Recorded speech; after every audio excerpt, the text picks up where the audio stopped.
Assalamu alaikum wa rahmatullahi wa barakatuh, and a warm welcome to the Voice of the Cape's Matric online revision program today. And our subject is English with Muslimah Ismail Ali. And also to note that the revision programs are proudly sponsored by the Two Oceans Graduate Institute, an accredited online education provider where you can become a primary or a high school teacher in the privacy of your own home. Visit www.togi.ac.za for more information.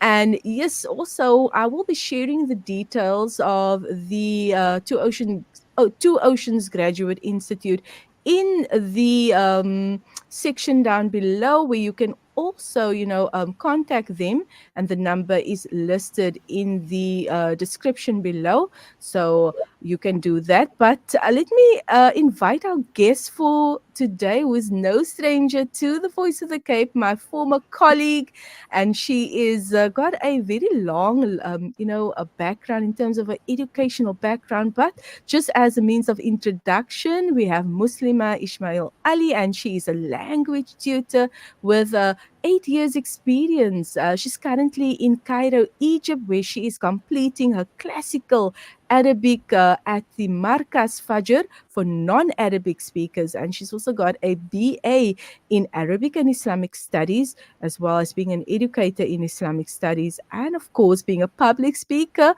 with experience in media presentation. Assalamu alaikum, Muslima, and welcome. It's so nice to meet you virtually. Walaikum salam. It is definitely a pleasure to see some familiar faces as well once again. Wonderful. And obviously, this is not the first time you've also, contributed to the Matric Online Revision Program. A few years ago, we invited you on and, you presented some lessons as well. So, welcome back. But in terms of the subject of English, many grade 12 students, they're currently preparing for the trial examinations, for the preliminary examinations. Ahead of the final examinations at the end of the year. So I'm sure that it's quite nervy for anyone who is in grade 12. For those of us who has experienced this, we would understand fully just exactly, what is actually happening in the minds of grade 12 learners this year. Mhm. Yes, of course. And as you mentioned, every year you guys do, and the Voice of the Cape does this revision program. But there's always something new that you learn each year, and there's always something new to learn. Whether it is that you learn from the student or the student learns from the person teaching. So there's always something new that comes up. And with language, we also find that it is progressing, and there's always something new being added to it. However, Wonderful. we won't be focusing on the additional words on social media today. I know that there's a lot of Okay.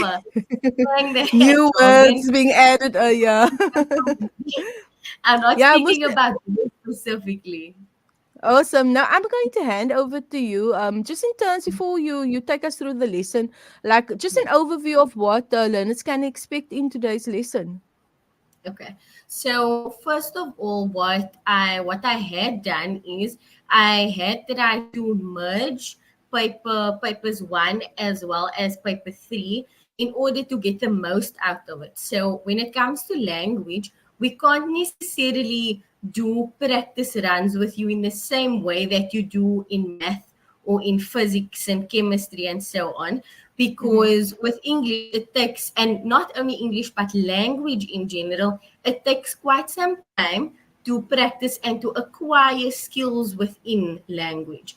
So what Awesome. we are going to do is we are going to go through different elements of exams that need to be taken note of, as well as also what could possibly assist you when you are writing and when you are answering. Comprehension is Okay. one thing, and that comes entirely from the student, which they have Mm. to practice and they need to go over vocab and so on. However, when it comes to questions and when it comes to structures, that is specifically where we can assist for you to get the most out of your answers. Awesome. And then obviously at the end of the program, for any of the students who want to maybe reach out to you, I know that you also offer tutoring in these subjects in your private capacity. Then you can obviously share that details and we'll make that available. Students can also drop us a message as well. But without any further delay, I'm going to hand over to you to proceed with the lesson. I'm quite curious to also sit in. It's definitely going to take me back, but yeah, Bismillah, Muslima. Okay, shukran so much, Khan. That's definitely a pleasure to be your company and the rest of the listeners and viewers to this video. So, as I mentioned, we are going to be merging papers one and paper three, meaning that paper one will be focused on comprehension and language skills. We're also going to focus on paper three with regards to our comprehension and writing skills.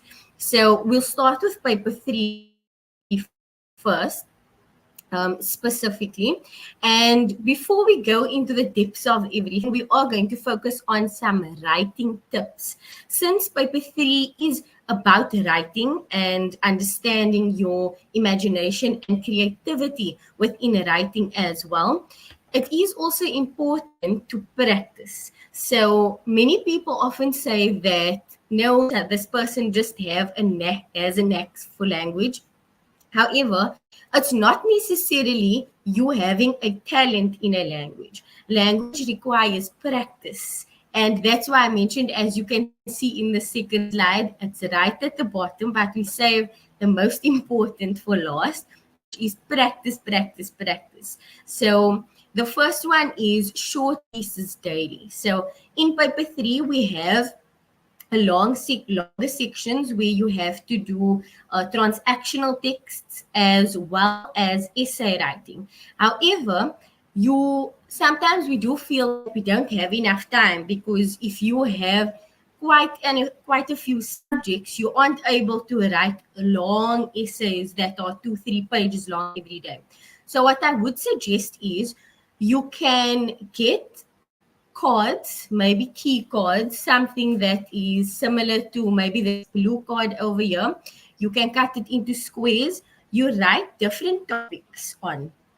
You write different topics on there, and you could maybe get a few pictures. So with those topics and pictures, you can put it in a box or something, and then every day you just choose one, a random one, something that you don't see. It has to be unseen in order to test your creativity efficiently. So what you do is you take one of that, then you can write a short piece, and a short piece meaning at least a half a page.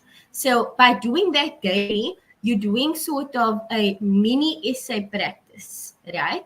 You do mini essay practice. At first, you just write a long text with just some information, a story, a description, revision. You can even write, whether it's on a different lesson, it will still be in English. Whatever it is, you just write a short piece.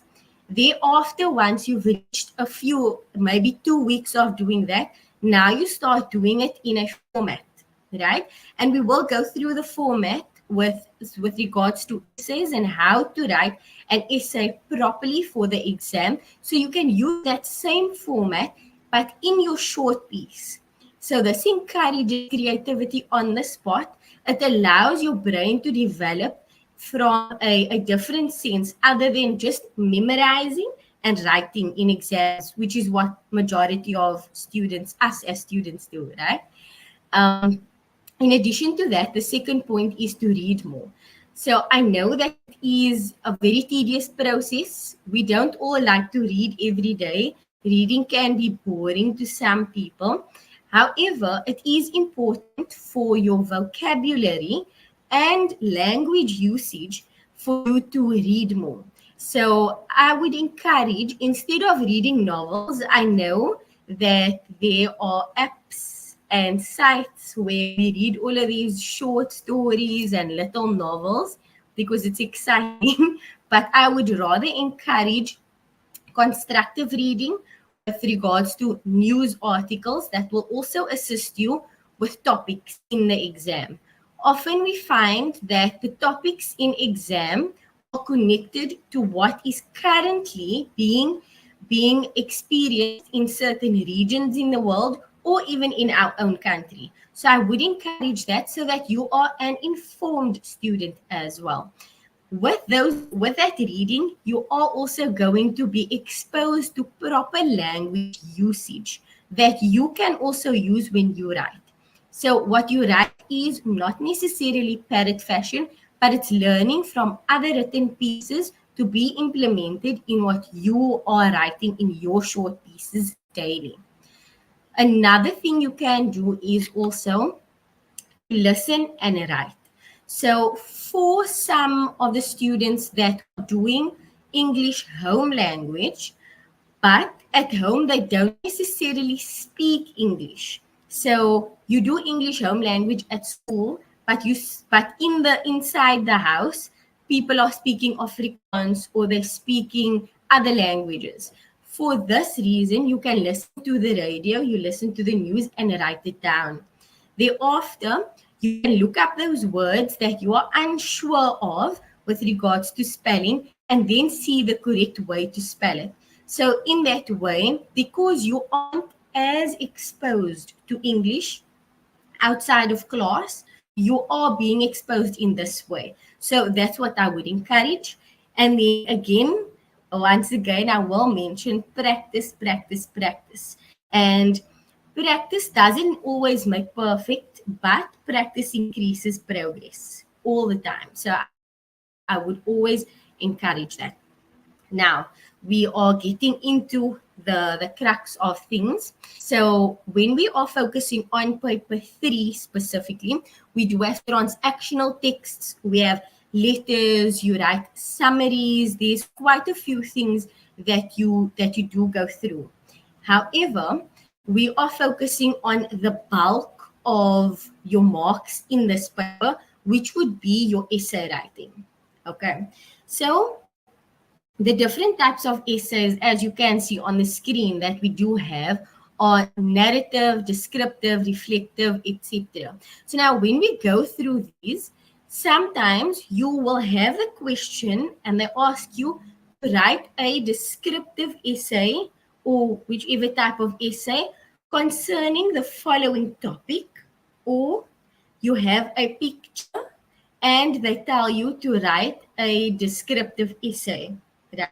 Or a narrative or reflective essay with regards to whatever the topic may be that they give you.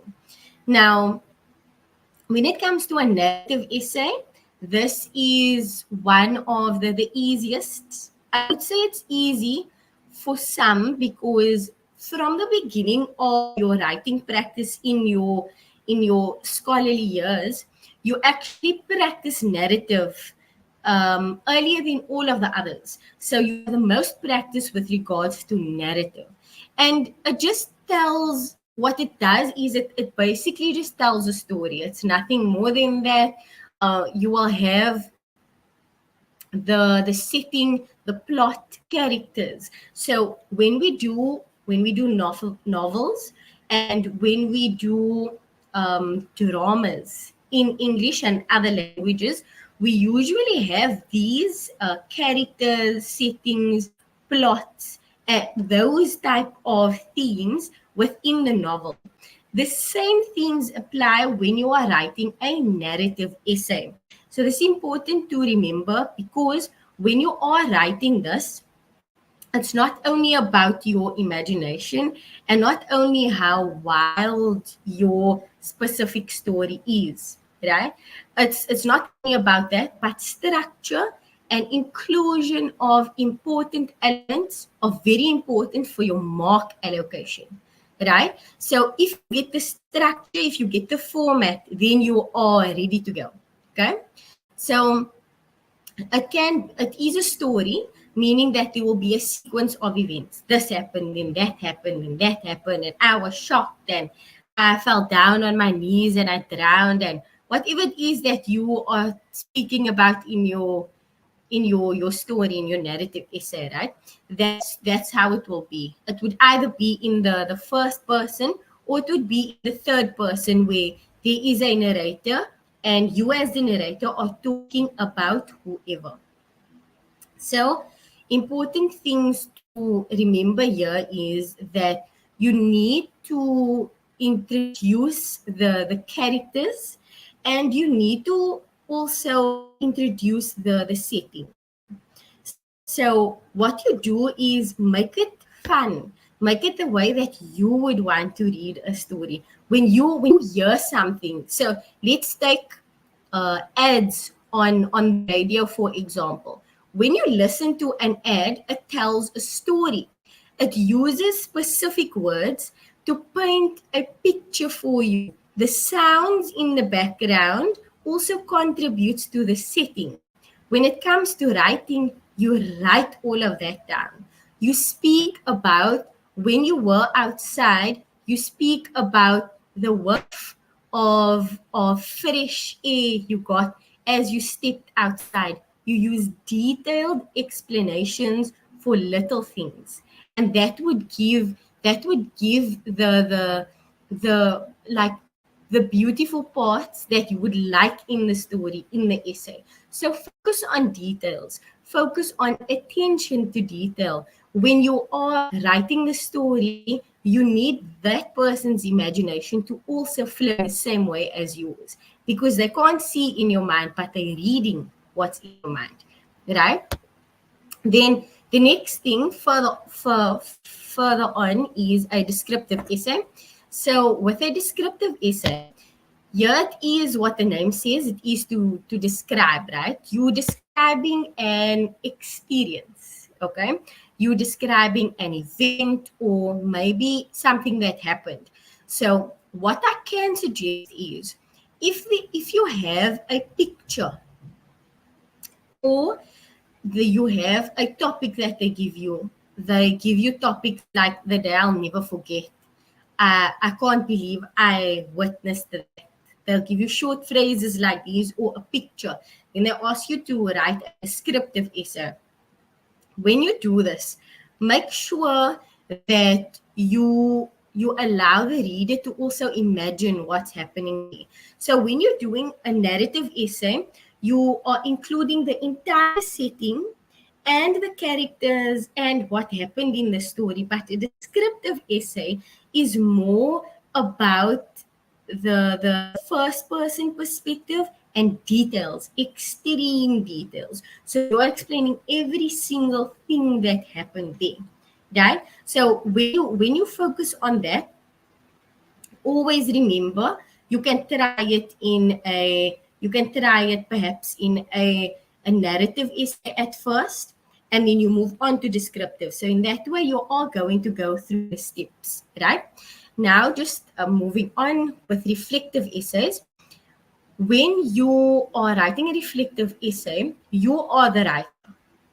So this is about your reflection and what when something happened, what did it evoke in your mind, right? What do you feel about something? How did this situation make you feel? How did this person make you feel, or the experience? It is extremely subjective. It's all about you. So if you are conceited, this is the perfect essay for you, right? Then the next one that we do focus on, just to move on so that we can also get to the rest of the topics, is a discursive essay. This is not as common as the others, but it happens when you least expect it. I will say that. When you have discursive essays, sometimes you haven't been practicing it, or you don't really know what's going on, but then you just get it out of the blue, right? So what this does is a discursive essay. It comes from discourse. So what that means is that you are sharing ideas and thoughts, right?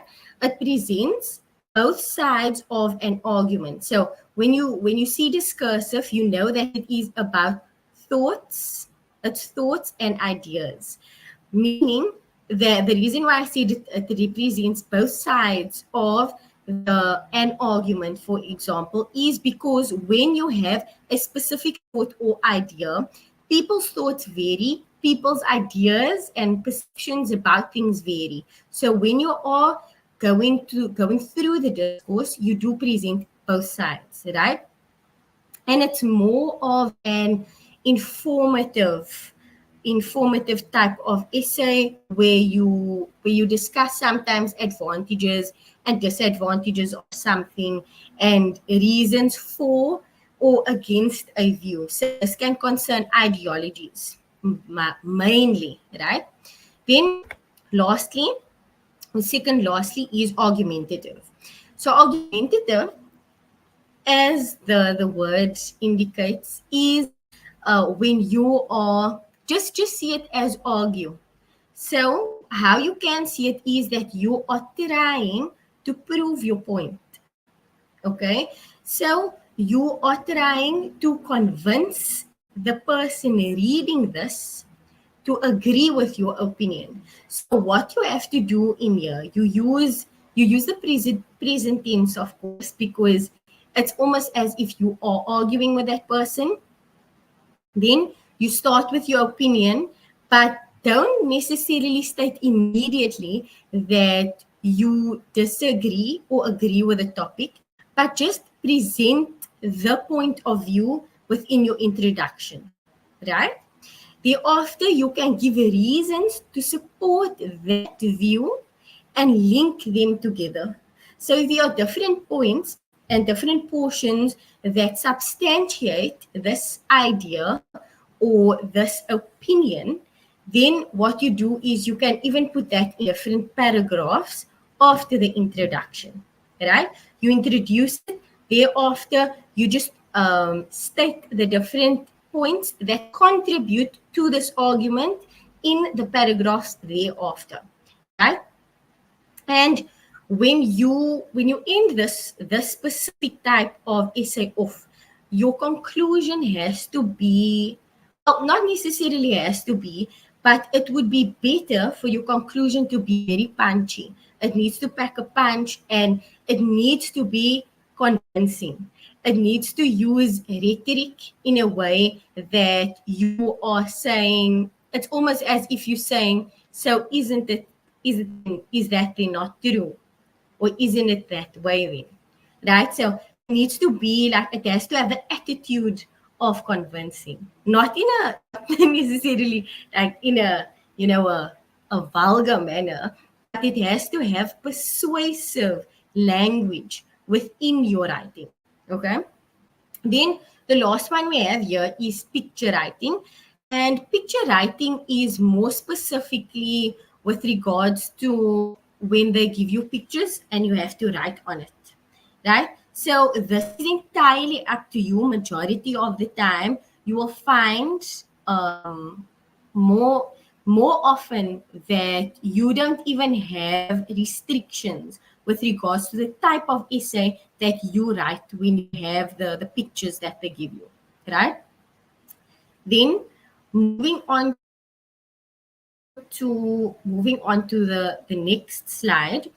When we are busy writing and planning our essays, the most important thing is that planning also contributes to you not only having all of your thoughts in order, but it also has to relate to the reader what your thought process throughout this writing, this piece writing is.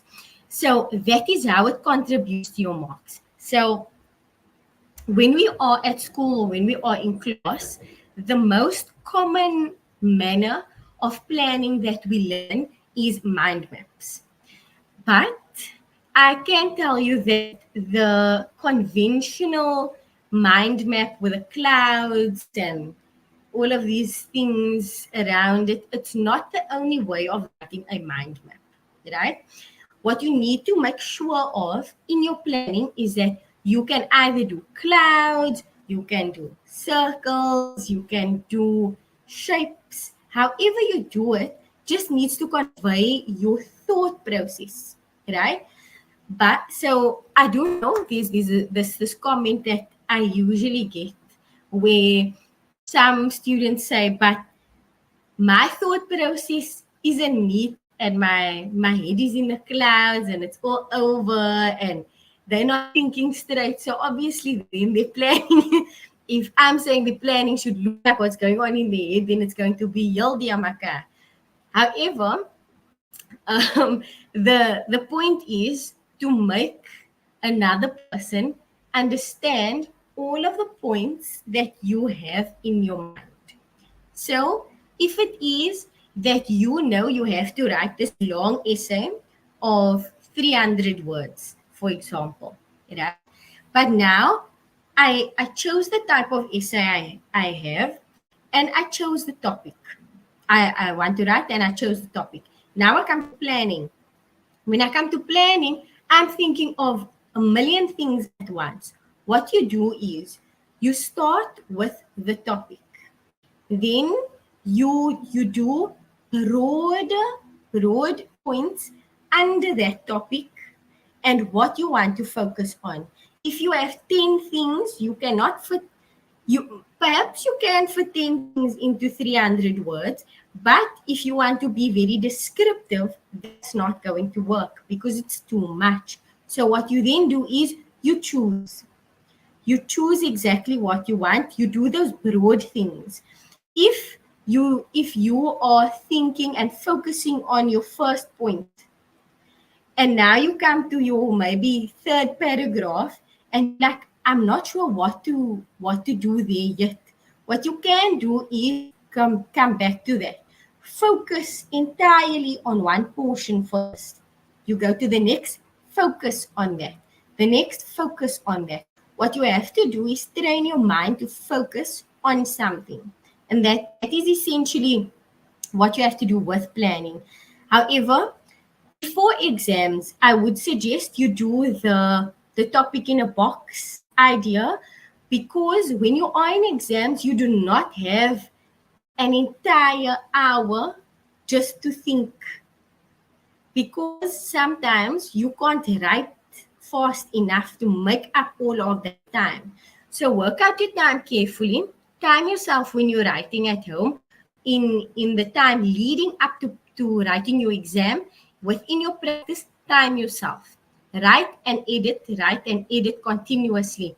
Then do planning with it, writing and editing as you go on. You get into it, and when you are at the 3 hour mark in your exam, you will not face the issue where I don't have any more time, because you've already trained your mind to think on the spot when you get any topic, and you've already trained your mind and yourself on how exactly you're going to get this done in a certain amount of time.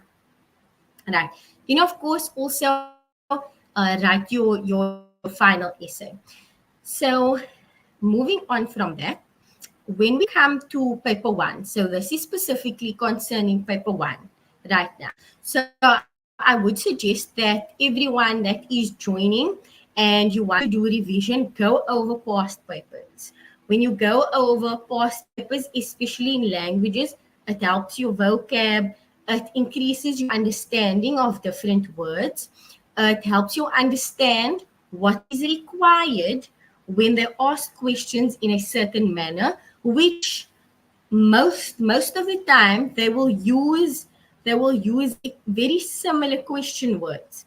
Sometimes you will get a few that's thrown in there just to rattle you a bit, but it's not something you do not understand if you have gone through other things prior to this exam, right?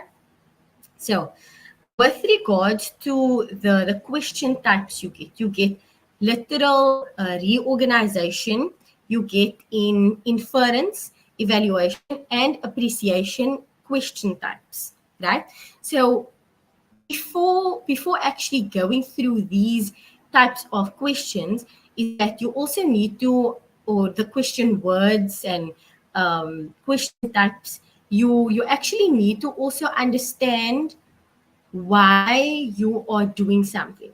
So why is it that I have to do this in paper one? Why is it that I have to do that in this question? Or I always get these questions.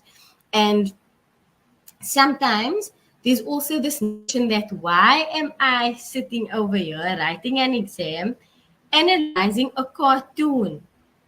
We don't see cartoons anymore. Like, what am I going to do with an advert? What? How does it benefit me? However, since we are seeing the social media revolution happening and it is constantly updating and upgrading, there are more manners of marketing.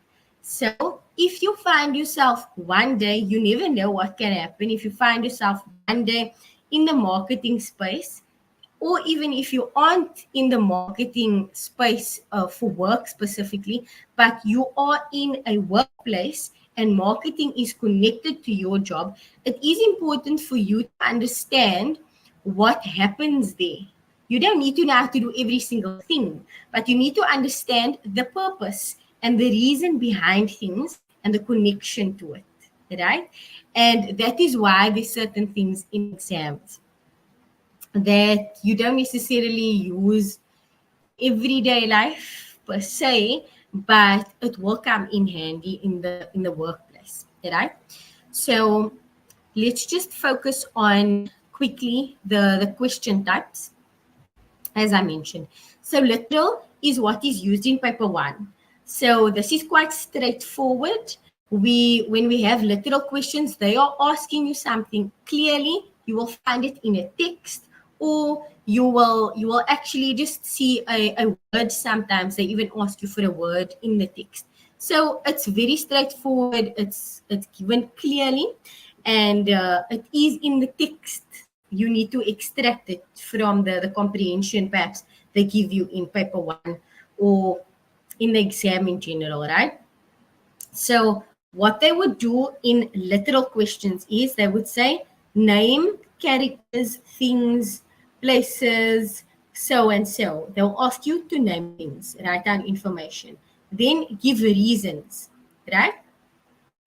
Or they will say state the reason, give the reason, state the facts, give. So it is the same, right? It's just two different words for the same thing. Then they can ask you to describe something, or just identify the reason for something, give the reason, state the reason, is all three exactly the same thing.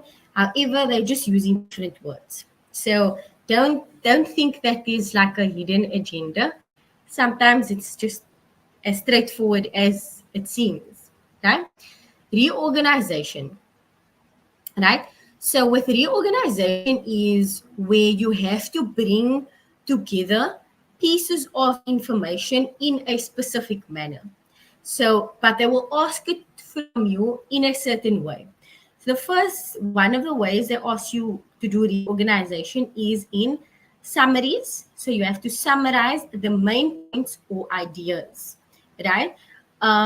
We could go through, so I can give lessons on summaries and all of these things in detail. However, that will be a different lesson on its own, right? Then when we go to grouping elements and also giving outlines, that is also forms of reorganization type of questions. So all you need to do there is when you give an outline, write down just the main points without lots of details. When you're grouping things that are alike or things that connect, you just put that together, right? And then summarizing, you're just writing down main points and ideas, okay?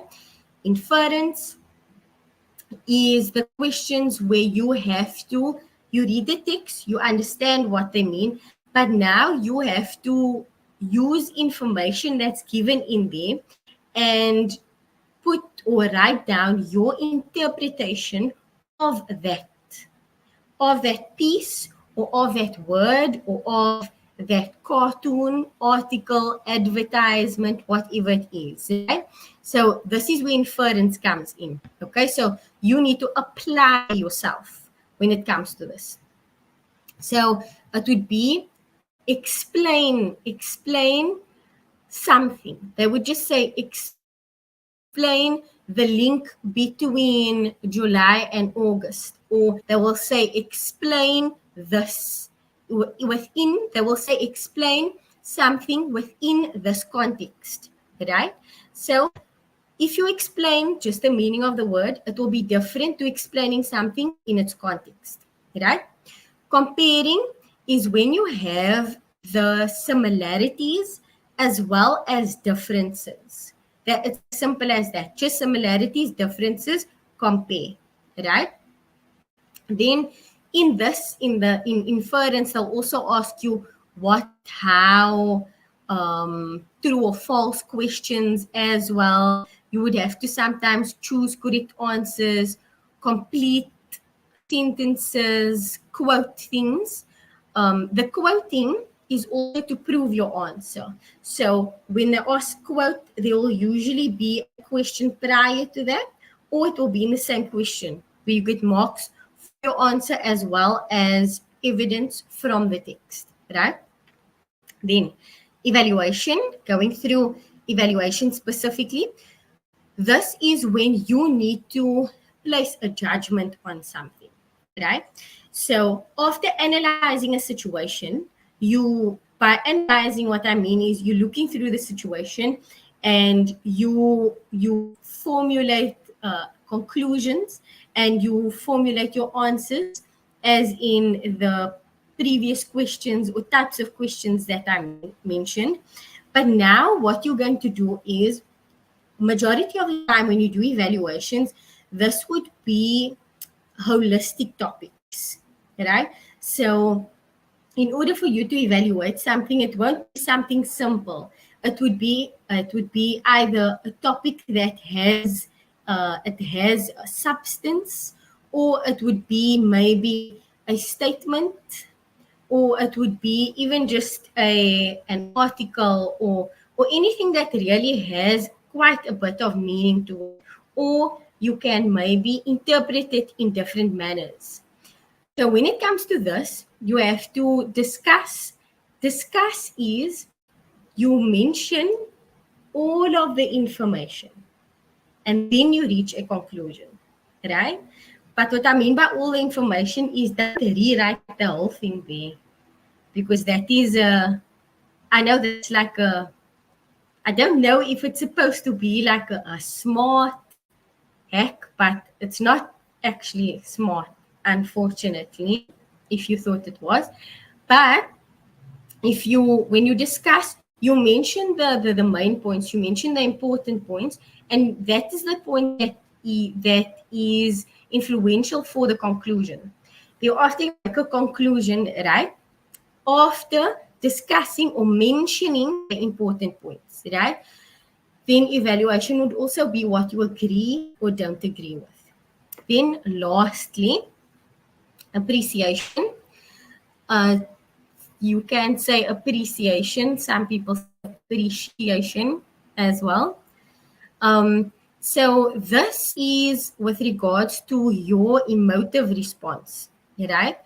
So when what happens in the text and how the text is written, you will have a specific response to how that thing was said or what was said. It's the same as when you're having a conversation, and it might be sometimes you are having a conversation with someone, they say something out of the blue and you are offended.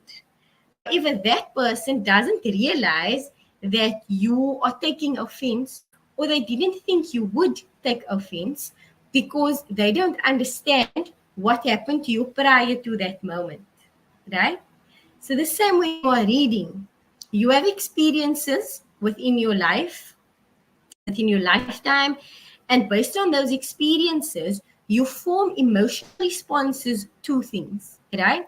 So in appreciation questions, then they would ask, how would you feel if this were to happen to you? Or how would you feel if someone had said this to you, right?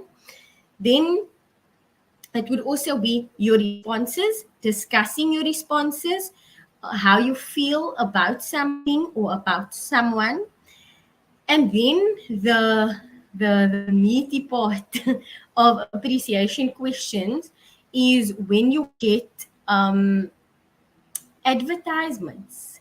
So appreciation, it appeals majorly to advertisements. So they focus here on the diction, the style of writing, figurative language and dialogue, and it's just in general the way something is in your perspective, right? So there you will discuss how the writer uses these different elements in order to to have a specific type of response. So in advertisements, an advertisement is posed in this way for you to respond in a way. Sometimes you actually think that the marketing team or whoever it was that did a specific advertisement did it in a way did it in a way, in a specific way, because they thought it would appeal to you. But then everyone is just going haywire about it. But the fact that everyone is talking about it could have been the motive behind them writing it or styling it in that manner. So, with regards to that, this is where you analyze. Okay, this is why they did it that way. This is why they did it that way, and this is very important for us to understand also because when you write NBTs, which I know grade 12s also write, when you do NBTs, when you understand the reason for all of these different types of things in your question paper and you understand the psyche behind it, then it would actually assist you in your in some of your questions within those NBTs as well. Because when they test your knowledge in different elements of language, right? Then they will actually see your understanding of things or how you think, more importantly, right? So that is just an extra thing, specifically with regards to paper one in connection with the MBTs as well. So that also concludes the summary for English specifically. And I wanted to mention with regards to past papers and practicing all of the different elements I have mentioned, you can visit essay question papers, or you can visit the Department of Basic Education's website, and you can look for all of the past papers, go through them. You can, it's easy to get the answers. And if you do need assistance, you can contact me via email. If you do contact the radio, I'm sure they will share my email with you. And that is if you do need additional assistance with regards to language.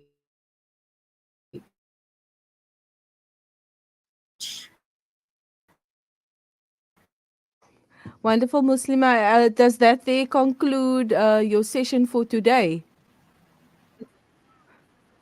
Yeah, I think there's a bit of a delay with the Yes. connection. So that is the end of Yeah, the so oh, wonderful. Okay, so yes, definitely we will make your details available to anyone who'd like to reach out to you, and perhaps they might have questions they wish to ask you. That information will be available from our reception desk. That's the Voice of the Cape, and the number is 021 4423500, or email reception@vocfm.co.za. Well, Muslima, shukran so much for a very informative session. I've definitely learned a lot sitting in, just watching you take us through this lesson, and I'm making dua that the students who have been viewing this lesson will also be benefiting from it. But also to remind our viewers to please like and share this particular video as much as you can, but also to remind you that the Voice of the Cape's Matric Online Revision Program is kindly sponsored by the Two Oceans Graduate Institute, an accredited online platform where you can become a primary or a high school teacher by studying in the privacy of your own home. Remember, you can visit www.togi.ac.za or call 021 8297015. Well, that there is a wrap of our segment for today, and we look forward to having you back, Muslima. I'm sure you have a lot more to share, inshallah. But all the best to you. May you have a blessed day further. Assalamu alaikum wa rahmatullahi wa barakatuh. inshallah. Wa alaikum salam wa rahmatullahi wa barakatuh.